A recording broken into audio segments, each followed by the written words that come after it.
नमस्ते बच्चों। सावित्रीबाई फुले पर्यावरण एवं शिक्षण संस्थान द्वारा संचालित ऑनलाइन क्लास में आपका फिर से स्वागत है। विद्यार्थियों, पिछले वीडियो में हमने अध्ययन किया था कि कैसे अंग्रेज़ों ने अपनी कूटनीति के तहत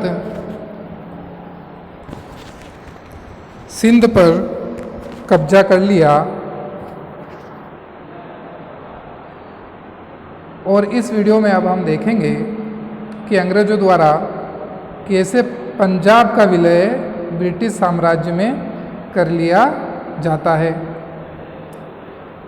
पंजाब, सिंध, बलूचिस्तान यानी कि पूरा का पूरा पाकिस्तान अंग्रेजी शासनकाल में भारत का ही एक हिस्सा था।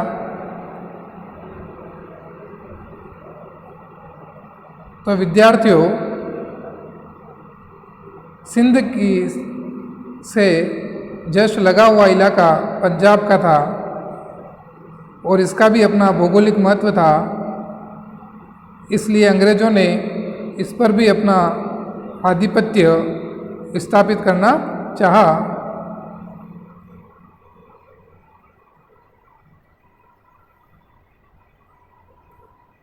तो हम अध्ययन करते हैं पंजाब का कैसे अंग्रेज़ों ने ब्रिटिश साम्राज्य के अंदर विलय किया और अंग्रेज़ों और पंजाब के मध्य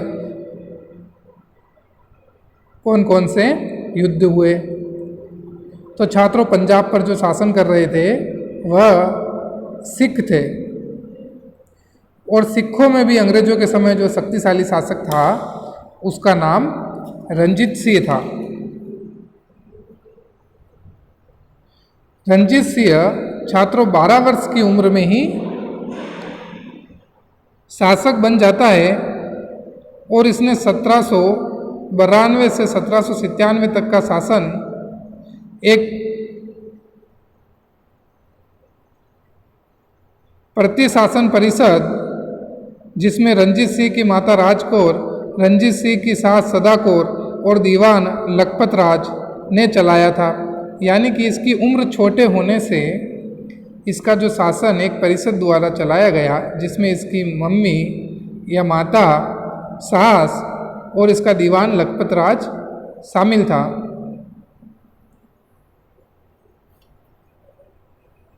रंजीत सिंह बड़ा ही शक्तिशाली शासक था। इसने 1799 के अंदर लाहौर पर कब्जा करके पंजाब में मिला लिया, परंतु स्थिति तब विकट हो जाती है कि सन 1839 ईस्वी में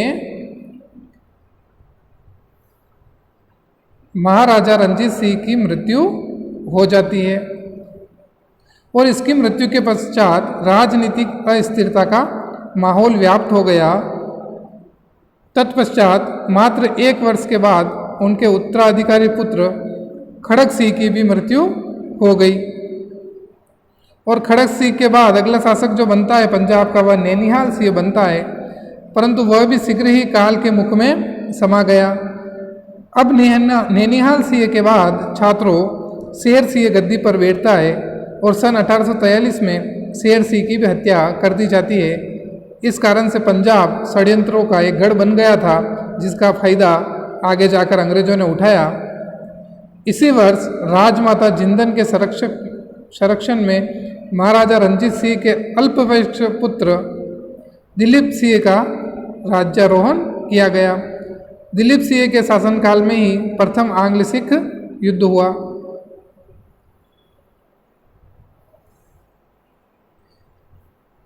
यानी कि अब जो शासक बन रहा है वह रंजीत सिंह का जो अल्पवयस्क पुत्र है दिलीप सिंह, वह बन रहा है। और अब दिलीप सिंह जब शासक बनता है तो हमको अंग्रेजों और सिखों के मध्य युद्ध देखने को मिलता है, जिसे प्रथम आंग्ल सिख युद्ध के नाम से जाना जाता है, जो 1845 से 46 के मध्य लड़ा गया। प्रथम आंग्ल सिख युद्ध राजमाता जिंदन की राजनीतिक महत्वाकांक्षाओं का परिणाम था। अंग्रेजी सेना नायक मेजर ब्रॉडफुट की नीतियों ने सिख सेनापति लाल सिंह तथा तेजा सिंह को अंग्रेजों के विरुद्ध संघर्ष करने के लिए उकसाया। यानी कि अंग्रेज इतने चालाक थे कि उनको कोई न कोई बहाना चाहिए था पंजाब पर आक्रमण कैसे करें। तो उन्होंने सिख सेनापति लाल सिंह और तेजा सिंह थे, उनको लालच देकर ये कहा कि तुम स्वयं अंग्रेजों के विरुद्ध आगे होकर युद्ध लड़ो ताकि अंग्रेजों को बहाना मिल जाए और वह पंजाब पर आक्रमण कर सके। परिणाम स्वरूप खालसा सरकार ने अंग्रेजों के विरुद्ध आक्रमण की घोषणा कर दी। इस प्रकार प्रथम आंग्ल सिख युद्ध आरंभ हो गया। इस युद्ध के समय भारत का गवर्नर जनरल लॉर्ड होल्डिंग था एवं भारत के प्रधान सेनापति का नेतृत्व लॉर्ड घप के पास था। यानी छात्रों, इस समय भारत का जो गवर्नर जनरल था वह लॉर्ड हार्डिंग था, प्रथम आंग्ल सिख युद्ध के समय। इस युद्ध के दौरान 4 प्रमुख लड़ाइयाँ लड़ी जाती है, जो विभिन्न स्थानों पर लड़ी जाती है, जैसे फिरोज शाह, मुदकी, बद्रोवाल और अलीबाल। इन चारों स्थानों पर 4 प्रमुख लड़ाइयाँ लड़ी गई, परंतु इसका कोई निर्णय नहीं हो सका। 5वीं और अंतिम लड़ाई जो लड़ी गई वह सबराव की लड़ाई थी, यानी कि सबराव नामक स्थान पर लड़ी गई जो निर्णायक सिद्ध हुई। इस लड़ाई में अंग्रेजी सेना ने सिखों को पराजित कर दिया तथा लाहौर पर अधिकार कर लिया। यानी 20 फरवरी 1846 को अंग्रेजों द्वारा लाहौर पर अधिकार कर लिया गया सबराव की लड़ाई में। इस युद्ध के पश्चात 9 मार्च 1846 ईस्वी को अंग्रेजों एवं सिखों के मध्य एक संधि होती है, जिसे हम लाहौर की संधि के नाम से जानते हैं।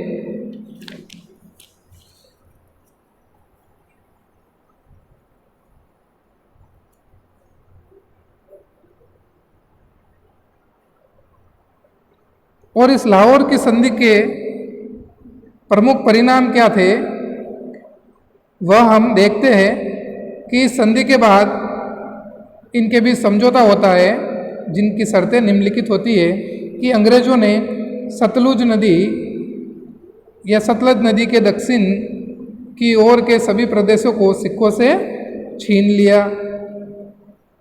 अंग्रेजों ने सिखों से हर्जाने के रूप में 1.5 करोड़ रुपया लिया, जिनमें से 50 लाख रुपए सिखों ने अपने कोष से दिए तथा शेष रकम के बदले पंजाब के कुछ प्रांत एवं कश्मीर अंग्रेजों को सौंप दिया गया तथा अंग्रेजों ने 50 लाख रुपए लेकर गुलाब सिंह को कश्मीर बेच दिया। तो छात्रों, वर्तमान की जो कश्मीर समस्या है ये यहाँ से ही उत्पन्न होती है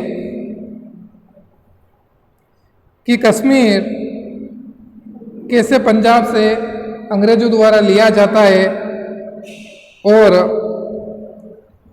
50 लाख रुपए लेकर गुलाब सिंह को बेच दिया जाता है, जिससे कश्मीर एक स्वतंत्र प्रांत उस समय बन जाता है और आगे चलकर गुलाब सिंह का ही वंशज होता है हरि सिंह, जो कि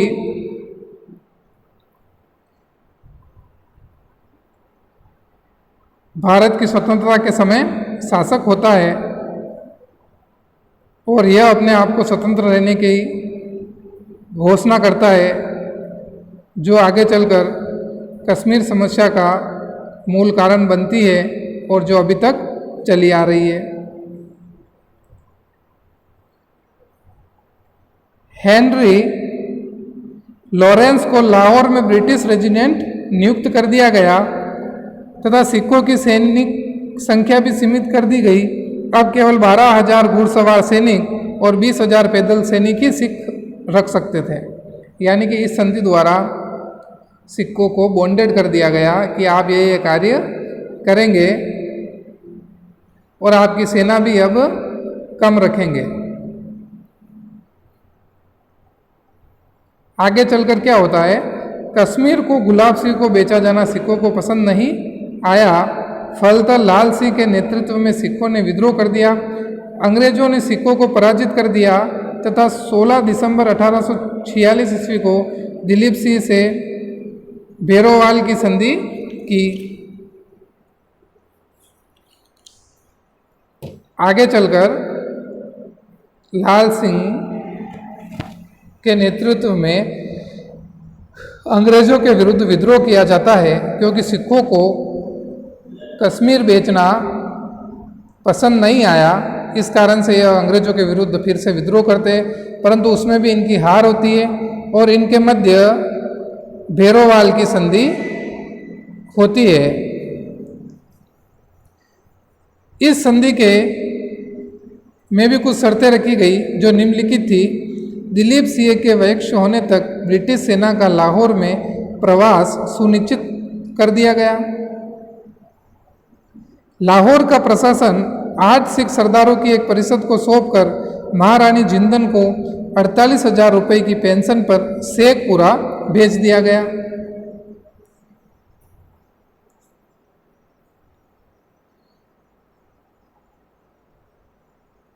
तो विद्यार्थियों, अंग्रेज भारत के अंदर विभिन्न राज्यों को हड़पने का जो प्रयास किया, उसमें उनका जो प्रमुख हथियार था वह एक तरह से संधियाँ थी और इसी संधियों के जाल में वो राज्यों या प्रांतों को फंसाकर उनका विलय ब्रिटिश राज्य में कर देते थे। पिछले वीडियो में भी आपने देखा होगा कि कैसे सिंध प्रांत पर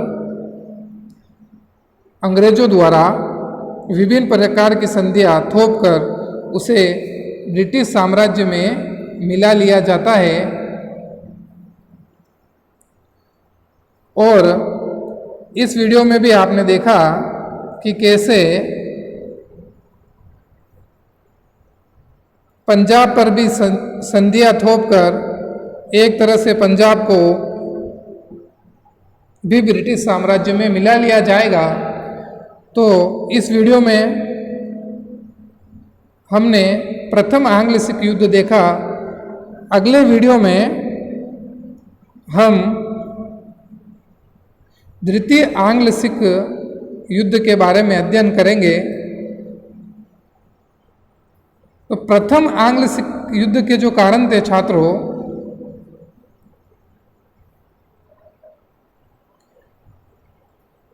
वो आपको समझ में आ गए होंगे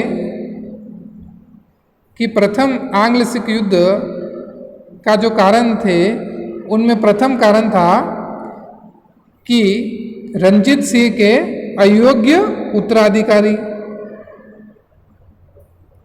यानी कि रंजीत सिंह के बाद कोई योग्य उत्तराधिकारी नहीं था जो पंजाब पर शासन कर सके।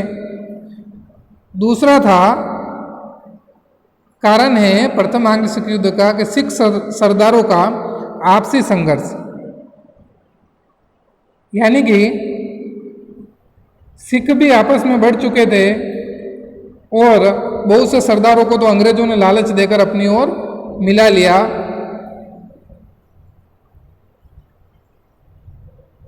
और तीसरा जो कारण है प्रथम आंग्ल सिख युद्ध का, वह अंग्रेजों की साम्राज्यवादी महत्वाकांक्षा थी,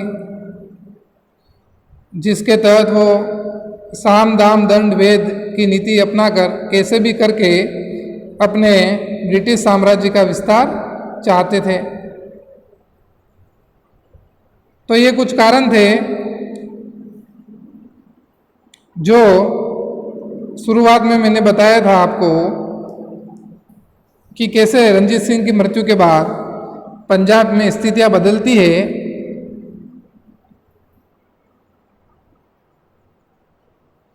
कम समय के अंतराल में ही 3 से 4 राजाओं की मृत्यु होती जाती है और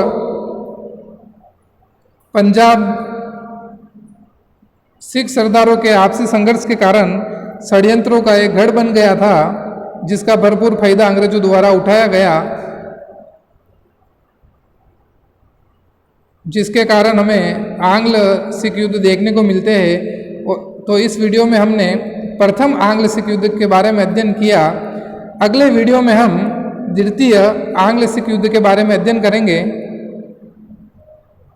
धन्यवाद विद्यार्थियों।